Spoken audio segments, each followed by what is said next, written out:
Mga sagot sa mga tanong ng impeachment trial tila kinabisado ng OVP Disbursing Officer na si Gina Acosta.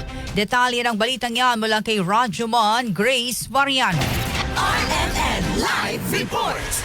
Kapansin-pansin para sa House Prosecution Panel na tila kinabisado at parang may template ng kanyang mga sagot si dating Office of the Vice President Special Disbursing Officer Gina Acosta sa pagpapatuloy ng pagharap niya sa impeachment trial. Naobserbahan ni House Prosecutor at Bukidnon 2nd District Representative Jonathan Kate Flores na may iisang sagot lang si Acosta sa mga tanong sa kanya. Ayon kay Flores, malayo ito sa asal at ipinakita ni Acosta sa pagdinig noon ng House Committee on Good Government and Public Accountability kung saan lahat ng mga tanong ay sinasagot niya. Sabi naman ni House Prosecutor, Advisor, and Spokesperson Robert A. Sabarbers, ang pagkakaroon ng iisa o dekahon na sagot sa mga tanong ay maaaring paraan ni Acosta para makaiwas sa mas marami pang mga tanong.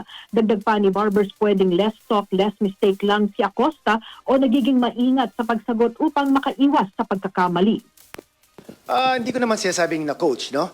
But if you can observe na paulit-ulit yung isang phrase lang na answer niya, na parang na-memorize na answer, no? Parang ito lang palagi ang paulit-ulit niyang sinasabi. And I cannot help but compare it with the way she answers sa committee hearing before, when we were still members of that committee, no? Iba yung pagsagot niya, eh.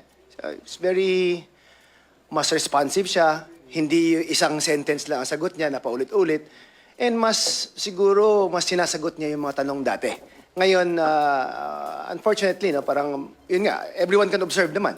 She gives the same answer for every question. I mean, hindi naman siguro totally coached, no? But sa tingin ko, tama yung observation ni Attorney Ligutan na evasive, no? And the best way to evade a question is to stick with a line, no? Siguro, yun ang kanyang way of replying. Sa ganun, hindi na madagdagan pa siguro yung mga tanong, no?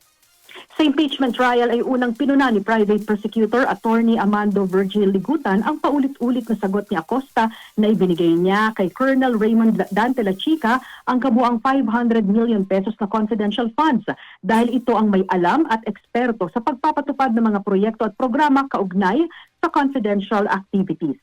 Kasama mo sa DCXL, RMN Manila, Rajuman Grace Mariano, Tatak RMN. RMN Network News!